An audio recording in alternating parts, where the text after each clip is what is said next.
The Senate chamber of the galaxy was a place of power and pride. Tall spires of crystal light reached to the ceiling, glowing in shifting colors, while thousands of alien delegates filled the wide hall. Their voices echoed in strange tones, growls, hisses, and mechanical clicks. It was a gathering of the strongest civilizations, and in the center, almost forgotten, stood the humans. They were few in number, dressed in plain uniforms, their bodies fragile compared to the armored scales, shining carapaces, and glowing forms of the aliens around them. Yet their eyes burned with quiet fire. An alien with skin like molten bronze rose from his seat. His voice was deep, shaking the chamber. "Why are humans even here? They are children. Soft flesh, short lives.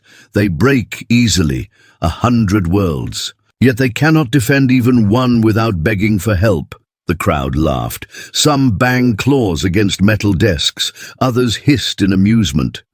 A tall creature with wings of black glass leaned forward. "Humans. They are not a species of warriors. They are storytellers, poets. They cannot fight in the true wars of the stars." The laughter grew louder. One of the human representatives, a woman with sharp eyes and dark hair tied behind her head, stayed silent. She gripped the edge of her desk so tightly her knuckles turned white. Her companion, a man with grey streaks in his hair, leaned close and whispered, "They will never stop mocking us," he said softly. "Not until we show them." The woman's lips curled in the faintest smile. "Patience. They see only weakness. That is our strength." But the aliens continued their jeers. A massive reptilian leader stood, scales shining under the crystal lights. His voice thundered. When the galaxy faced the Dark War, where were the humans? Hiding, building walls on their little planet. And now they sit in this chamber, pretending to be equal. The chamber roared with approval. The human woman finally rose to her feet. Her voice was calm, steady. "We remember the Dark War. We also remember who bled the most. Your fleets shattered, your colonies burned. And while you fought, who rebuilt the broken trade routes?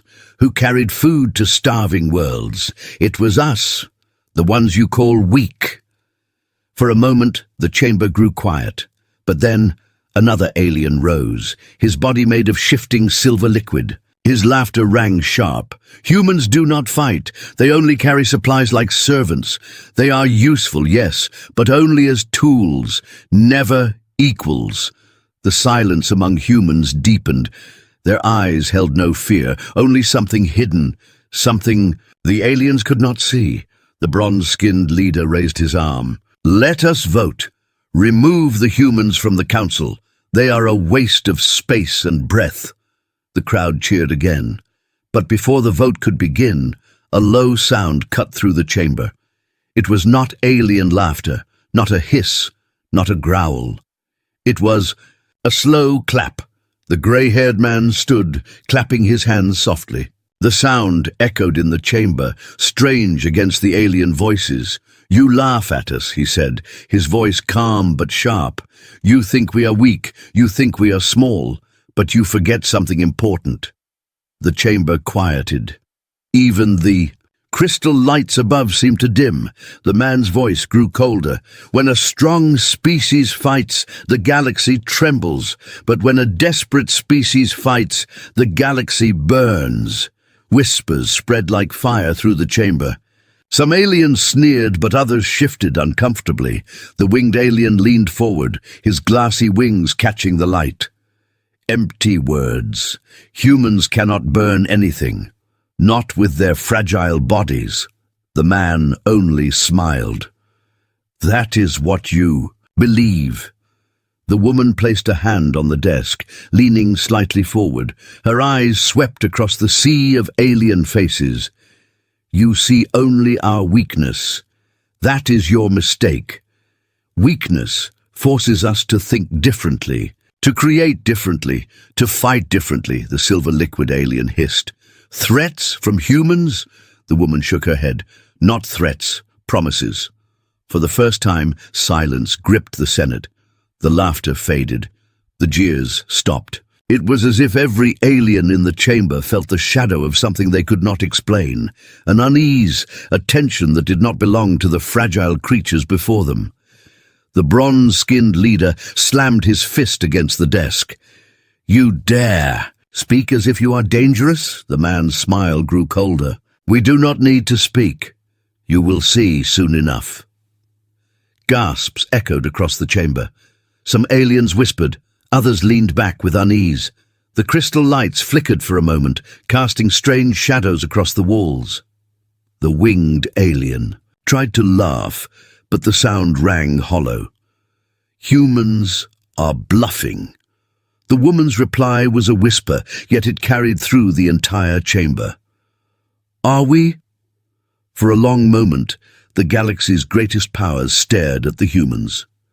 They wanted to laugh again, to mock, to dismiss. But something in the human silence, in their calm confidence, made the laughter die in their throats.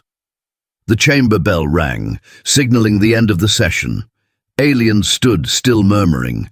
Some scoffed, some frowned, some whispered with unease. As the humans left the chamber, the grey-haired man spoke quietly to his companion. "They will keep mocking us until the day we show them." The woman nodded, her eyes cold and steady, "and when that day comes, the galaxy will never forget." Outside the Senate, the vast stars stretched across the black void.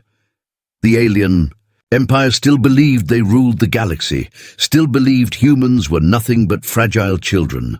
But in the silence of the human ships waiting beyond, engines thrummed with hidden power. Plans long kept in shadows were ready. The galaxy had mocked humanity for the last time, and in the quiet darkness of space, the first spark of something dangerous began to burn. The galaxy thought nothing of the humans after that day.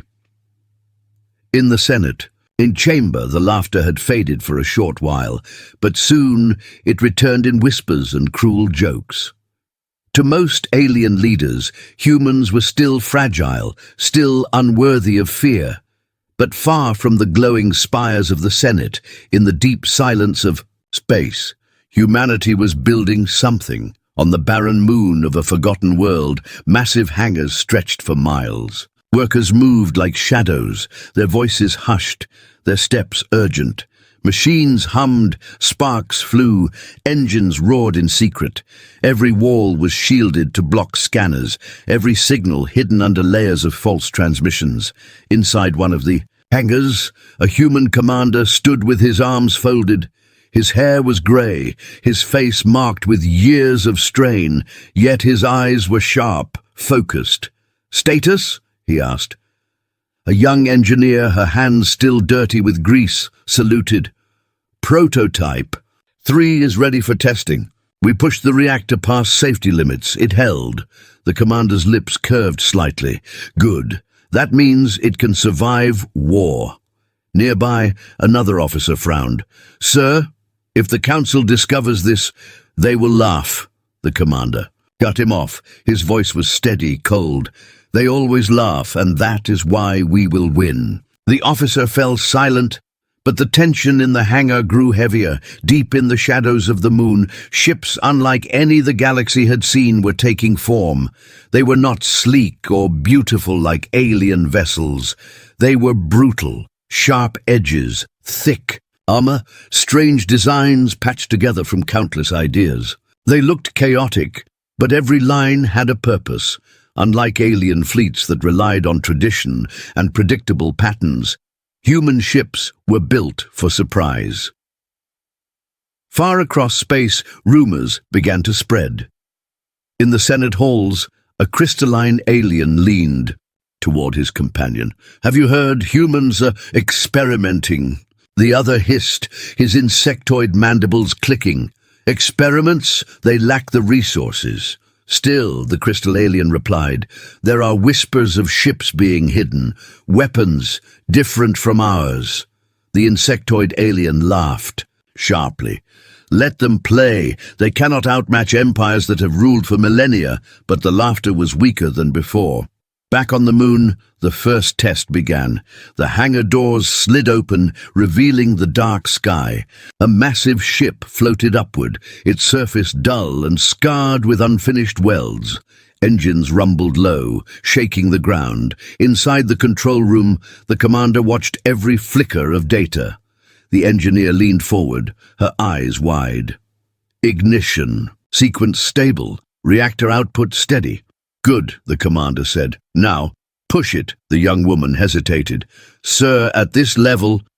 Push it, he repeated, his voice leaving no room for doubt. The ship roared. Lights blazed across its hull. For a moment the readings spiked dangerously high, then stabilized. Gasps filled the room. The commander allowed himself a thin smile. The aliens think we are weak because we fear limits. They do not understand what desperation creates. But as the ship continued its test flight, a hidden eye was watching. In the blackness of space, cloaked and silent, an alien scout vessel observed. Its crew, 3 reptilian officers, stared at the human ship with disbelief. This should not be possible, one whispered. Their technology is primitive. How can they control such power? The captain snarled. Send the report. The council must know of this. But the transmission never left the ship. The human vessel turned suddenly, its weapons systems activating. A burst of energy cut through the void, striking the cloaked scout. The reptilian officers had only seconds to scream before their vessel was torn apart, vanishing into flames. In the control room, the engineer covered her mouth in shock. That was an alien ship. They were spying on us. The commander's face grew grim. Then they know. We cannot remain in shadows forever. He turned to his officers. Send word to the colonies. Begin preparations. If they come for us, we will be ready. And across the stars, the whispers grew louder. In the Senate, the crystalline alien rose again, his voice urgent. Reports confirm it. Humans are building war machines. They have destroyed a scout vessel. The chamber erupted with voices. Some shouted in anger, others in disbelief. They are bluffing. Impossible! Humans cannot build such ships. Then explain the wreckage we found. Fear rippled through the room, though many tried to hide it. The bronze-skinned leader slammed his fist down. If humans dare rise against us, they will be crushed. But even as he spoke, doubt flickered in his eyes. Far away on the human moon, the grey-haired commander stood alone, staring at the stars. His voice was quiet, meant only for himself. They still think we are weak. They think this is only the beginning. They have no idea what waits for them. The stars above seemed to burn brighter, as if they too knew that something hidden, something dangerous, had been set in motion. And while the galaxy mocked, humanity sharpened its blade in silence. Colony of Ardent Prime was small, barely more than a green world on the edge of human space. Families lived in simple cities, children ran through wide fields, and farmers worked under the light of 2 suns. It was a place of peace. But peace never lasted long in the galaxy. One morning, shadows fell across the skies. Dozens of alien warships descended, their black hulls burning with red lights. Their arrival shook the planet. The ground trembled as engines thundered above. On the surface, alarms blared, people screamed, soldiers scrambled to defensive posts. But their weapons were old, their walls thin. In the orbit above, the alien fleet commander watched with cold amusement. His reptilian face twisted into a sneer. So fragile, he hissed. This colony will fall before the day ends. Let the humans cry to their council for help. His officers laughed, their claws tapping against metal consoles. To them, this was not war. It was a demonstration. A reminder that humans were nothing but insects. On the ground, Commander Hale, leader of Ardent Prime's defenses, stood in the control bunker. His voice was steady, though his heart pounded. Evacuate the children first. Get them to the shelters. We hold as long as we can. A young officer's voice shook. Sir, we cannot stop them. Their ships, our weapons are useless. Hale's eyes hardened. Then we use something else. The officer stared in confusion. Sir, but Hale did not explain. Instead, he activated a secure channel, hidden deep beneath layers of code. His voice dropped to a whisper. This is Hale. Initiate Iron Veil. For a moment, silence answered. Then a voice crackled back, low and cold. Acknowledged. Iron Veil in motion. Above the planet, the alien fleet began its attack. Plasma fire rained down, tearing apart defense towers, burning streets and shattering homes. Civilians ran through the chaos, their cries lost in the roar of explosions. The alien commander leaned back in his chair, amused. Pathetic. They do not even fight. They simply burn. But then, something strange happened. From the forests outside the city, missiles streaked upward.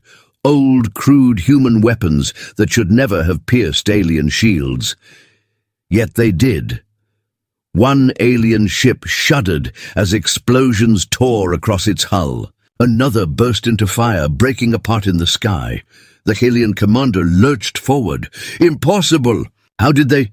Before he could finish, more missiles rose, fired from hidden silos buried deep underground. Every strike hit with deadly precision, as if guided by invisible hands. Panic spread across the alien fleet. Officers shouted. Alarms blared. Ships swerved to dodge, but the missiles hunted them like predators.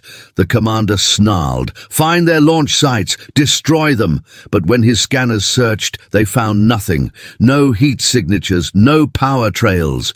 The weapons seemed to come from nowhere. On the ground, Commander Hale stood calmly as the bunker shook around him. His young officer stared in shock. Sir, how are we doing this? Hale's lips curved into a grim smile. We learned. For years they mocked us. So we studied them, studied their blind spots, their weaknesses. These missiles, they are not simple weapons. They are hunters built from scraps, powered by desperation. The officer's eyes widened. You mean this was planned? Hale nodded. Every colony, every outpost. We have been waiting for this moment. In orbit, the alien commander roared in fury as another of his ships exploded. Smoke and fire filled the skies. His claws dug into the console. This is not possible. They are supposed to be weak. But weakness had become humanity's weapon. Suddenly, a ripple of energy burst across the stars. From behind Ardent Prime's moon, a massive human warship emerged. Its design was brutal, jagged, almost ugly, but it radiated raw power. The alien crew froze, their eyes wide. That is no freighter. What have they built? The human ship's weapons lit up the darkness. A storm of fire rained down. On the alien fleet, one by one, the warships fell, breaking apart, burning in the skies above the colony. Inside the alien flagship, chaos reigned. Officers shouted, systems failed. The commander's voice broke into a desperate scream. Retreat! Retreat now! But it was too late. The human warship locked onto the flagship, its weapons glowing with unnatural energy. In one strike, the alien commander's ship shattered into pieces, vanishing in a blaze of light. On the ground, the people of Ardent Prime watched in awe. The skies, once filled with terror, now glowed with falling wreckage. For the first time, they saw alien fleets not as unstoppable gods, but as prey. In the bunker, the young officer whispered, his voice shaking. We defeated them. Commander Hale looked at the burning sky. His face was hard, unyielding. No, this is only the beginning. They will come back, stronger. But now they know. The officer swallowed. Know what, sir? Hale's eyes burned like steel. That humanity does not kneel. We fight, and we win. Far away in the halls of the Galactic Senate, news spread like wildfire. Reports of the battle at Ardent Prime sent shockwaves across the galaxy. Some alien leaders refused to believe it. Others trembled in silence. And in the darkest corners, whispers grew louder. The humans were not weak. The humans were dangerous. The galaxy's balance had shifted, and nothing would ever be the same again. The galaxy did not sleep after the fall of Ardent Prime.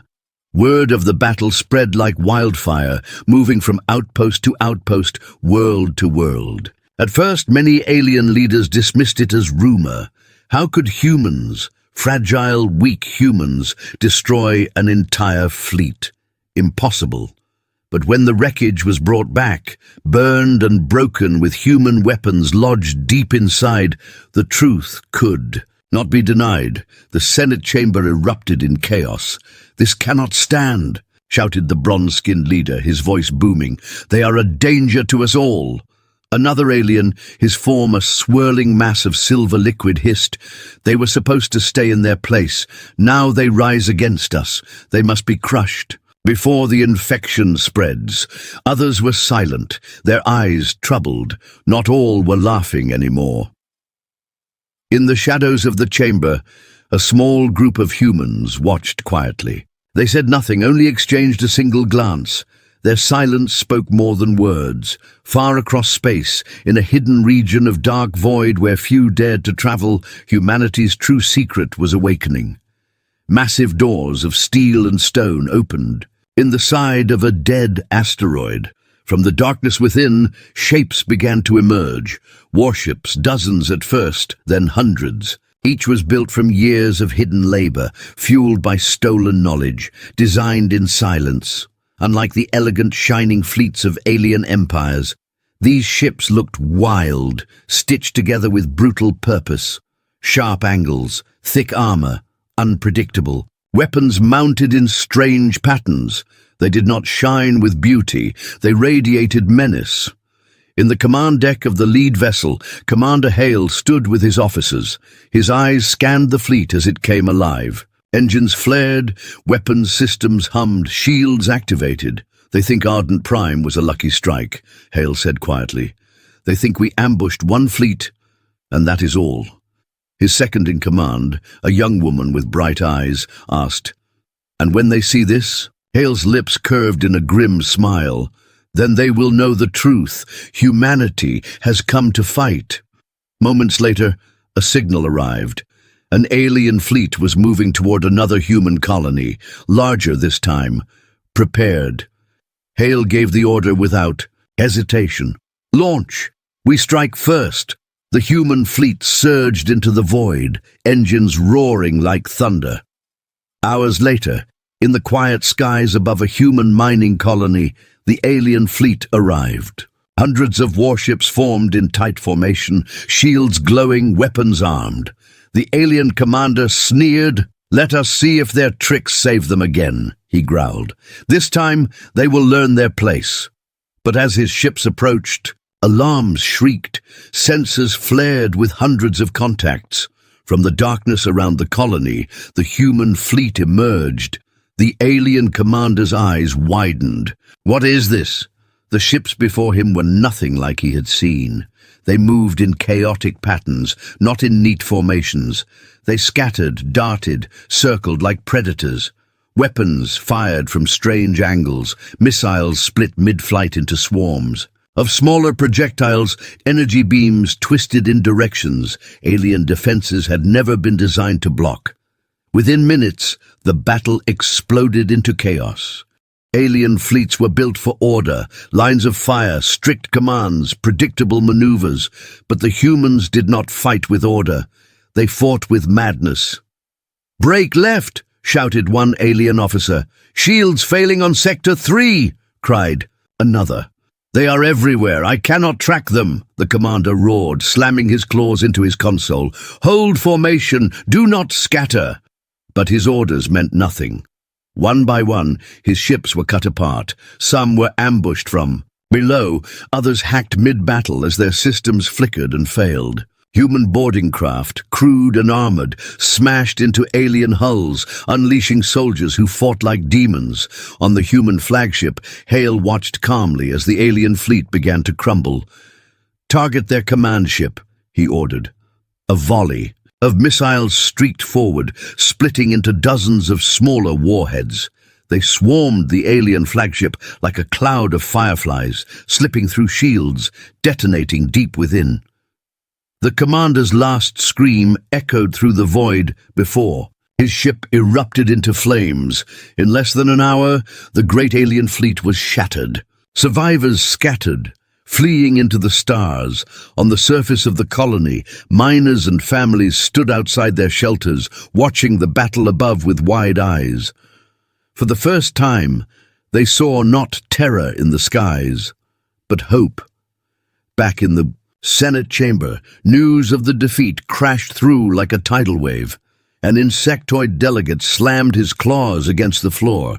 Twice they have destroyed our fleets, the bronze-skinned leader roared. Impossible! They should not have this power. But others whispered among themselves. Perhaps they are no longer the weak ones. Perhaps we underestimated them. The silver liquid alien hissed in anger. No, they are a disease, and diseases must be burned. Meanwhile, in the human command ship, Hale stood before his officers. His face was calm, but his voice carried weight. "This is not victory," he said. "This is a warning to the galaxy. For too long they laughed at us. They mocked us. They believed we were weak. Now they will understand." His officers nodded, their faces grim but proud. Hale turned back to the stars, his eyes cold. "We are no longer fighting for survival. We are fighting for the right to exist, and we will not stop." In the silence of space, the human fleet drifted, victorious yet unyielding. Across the galaxy, fear spread like a shadow. Humanity had revealed its hidden strength, and the empires that once mocked them now whispered in fear. For the first time in history, the galaxy trembled not at some alien empire, but at the rising power of mankind. The galaxy was never truly at peace. For centuries, the great empires had lived under treaties that claimed to protect balance, but those treaties were lies. Stronger races bullied the weaker, and the council looked away. Small wars burned quietly, hidden under the mask of order. Now, the humans had torn that mask apart. After 2 battles, fleets once thought invincible were broken. The Senate chamber no longer echoed with laughter when humans entered. Instead, it rang with shouts of fear and anger. "They are dangerous!" roared the bronze-skinned leader. His fist slammed against his desk. "They must be crushed before." "They spread chaos," another delegate hissed, his insectoid mandibles clacking. "Chaos? It has already begun. Old rivals are watching, waiting. If humans can defeat fleets, others will try too. The order will collapse." Across the hall, some delegates whispered among themselves. For the first time, weaker races saw hope. "Perhaps humans are not a threat," one crystalline alien murmured to another. "Perhaps they are a chance. If they fight the great empires, maybe the rest of us will finally be free." The chamber fractured into arguments, voices rising higher and higher, and far from the Senate, in the deep silence of space, those fractures became cracks. On the edge of Zorath space, 2 alien fleets faced each other. They had been enemies for centuries, but held back by the threat of punishment from the Council. Now, emboldened by human victories, one side moved first. "Strike them down," the captain ordered. "The Council is weak. They are too busy fearing humans to stop us." The first shot was fired, and in moments the border was aflame. News spread quickly. Old grudges reignited. Species who had waited in silence now seized their chance. What humans began on Ardent Prime spread across the galaxy like wildfire. On the human flagship, Commander Hale studied the reports. His officers stood tense around him. Riots on Kyril stations, battles in Zorath space, protests across 3 empires, one officer listed. Another added, "And the Council? They are paralyzed. They cannot agree if we are saviors or monsters." Hale's eyes were cold. "We are neither. We are survivors. But now we have become the spark," the young officer frowned. "Sir, if the galaxy blames us—" "They already do," Hale interrupted. "The question is not if they blame us. It is as if they fear us more than each other. Outside the flagship, the fleet waited like wolves in the dark.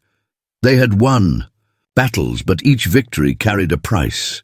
Supplies were stretched, ships needed repair, soldiers needed rest. Humanity was strong, but still small compared to the galaxy's endless empires, and yet fear worked in their favor. In the Senate chamber, another meeting broke into chaos. A winged delegate with glassy feathers rose, his voice sharp. "You call for human destruction, yet who will fight them? Your fleets are already broken. Do you expect us to bleed for your pride?" The bronze-skinned leader growled. "If we do not unite, they will destroy us all," the silver liquid alien hissed. "Perhaps you fear them because you underestimated them. Perhaps you fear your own weakness." The chamber shook with arguments, old alliances cracking in real time. Meanwhile, in a dark corner of the galaxy, Hale stood before his gathered officers. They had come together for a decision. "We cannot fight everyone," his second-in-command said. "If the empires unite, they will crush us." Hale's face was grim. "They will not unite. They fear each other too much. And now that the order is broken, they will turn on one another." The engineer, her hands still black with grease, looked uncertain. "But sir, what if they do unite? What if, for once, they see us as the greater enemy?" Hale was silent for a long moment. Then he said, "Then we burn brighter than they expect. We strike so hard, so fast, that they never have time to come together." The room fell quiet. Every officer understood what he meant. It was not just defense anymore. Humanity would not wait to be hunted. They would strike first. Back in the Senate, a sudden alarm cut through the noise. A messenger rushed forward, his face pale. "News from the outer belt," he cried. "A human fleet has struck again. They destroyed the blockade of Drix Station. Thousands of alien soldiers are dead!" Gasps filled the chamber. Some shouted in rage, others whispered in awe. The bronze-skinned leader roared, "See, they are tearing the galaxy apart." But one of the smaller delegates, trembling but bold, stood up. His voice carried despite his fear. "Or perhaps," he said, "they are tearing apart the chains that bound us." The chamber erupted again, divided more than ever before. And across the stars the human fleet drifted quietly. Hale stood at the viewport, watching wreckage float among the stars. His reflection stared back at him, hard and unyielding. His young officer approached. "Sir, the galaxy is in chaos. The old order is breaking." Hale's voice was calm, steady. "Good. They thought peace was theirs to control. Now they will learn that peace cannot be built on chains." He turned from the window, his eyes cold as steel. "If the galaxy burns, so be it. Humanity will survive the fire, and when it is over, we will stand among the ashes." The silence stretched, heavy with the weight of what was to come, and in that silence one truth became clear. Humanity had not just defended itself, it had shattered the illusion of galactic peace. The galaxy would never be the same again. The galaxy was breaking. Every day, more reports arrived, fleets clashing, borders burning, alliances collapsing. What began as mockery of humans had turned into a storm tearing across the stars. In the council chamber, fear filled the air. Delegates no longer shouted at humans, they shouted at each other. "They have pushed us to the edge," the bronze-skinned leader roared. "If we do not destroy them now, there will be nothing left to rule." The insectoid delegate hissed, his mandibles clacking. "Destroy them. Our fleets are already bleeding. You expect us to fight while you hide behind words." The crystalline representative's voice rang out sharp as glass. "Perhaps humans are not the danger. Perhaps the danger is your pride, your cruelty. For centuries you crushed us. Now humans have shown us a way." The chamber exploded into arguments, and for the first time in history, the council began to split apart. Some wanted humanity destroyed, others whispered of alliances with them. Meanwhile, far from the chamber, Humanity's fleet drifted in silence. Inside the flagship, Commander Hale stood before his officers. His eyes were dark with exhaustion, but steady with resolve. "They mock us still," Hale said, his voice low. "They call us destroyers, monsters, the end of order. Maybe they're right, but one thing is certain, they will never mock us again." His second-in-command frowned. "Sir, we cannot fight the whole galaxy." "We won't," Hale replied. "They will fight themselves. All we need is to survive the storm and strike when the time is right." The young officer shifted uneasily. "And if they finally unite against us?" Hale's eyes hardened. "Then we remind them why they fear us." Outside, the human fleet moved like predators through the void. Every battle was chosen carefully. Fast strikes, precise blows, never enough to drain them, always enough to wound their enemies deeper. The galaxy bled while humanity endured, but victory carried shadows. The engineer, weary and grease-stained, spoke late one night. "Sir, our ships are stretched thin. Our soldiers are tired. If this war drags too long—" Hale cut her off gently. "I know, that's why it cannot drag. We end this with a single blow."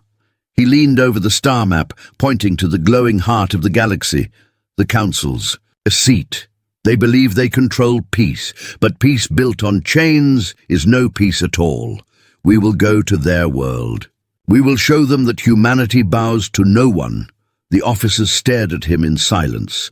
The plan was madness. To strike the very heart of galactic power was suicide.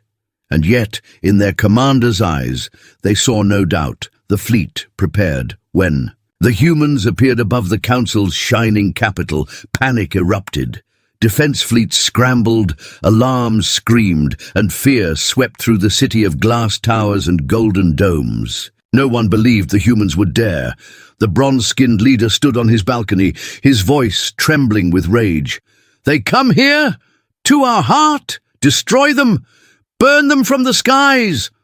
But as the battle began, something unexpected happened. Some fleets refused to fire. Ships from weaker races broke formation and drifted aside. Crews whispered among themselves. "Why should we fight for those who enslaved us?" one alien officer muttered. "Why should we die for their lies?" another answered, and slowly the council's grand defense shattered, not by human fire but by refusal. From the flagship, Hale watched in silence. His officers stared in shock. "They're not fighting," the young officer whispered. The engineer's voice shook. "Sir, they're letting us through." Hale's face was grim but calm. "No, they're choosing. They've seen what we are, and now they decide whether to fear us or follow us." The human fleet cut through the defenses with terrifying speed, until at last they hovered above the council chamber itself. Inside, chaos ruled. Delegates screamed, fled, or begged for help. The bronze-skinned leader tried to rally them, but even his voice shook now. Then a shadow fell across the chamber. The human flagship descended, blocking out the stars. Moments later, the chamber doors burst open. Commander Hale stepped inside, flanked by armed soldiers in battered armor. His boots echoed on the floor as silence spread. He looked at the gathered rulers, his voice carrying like iron.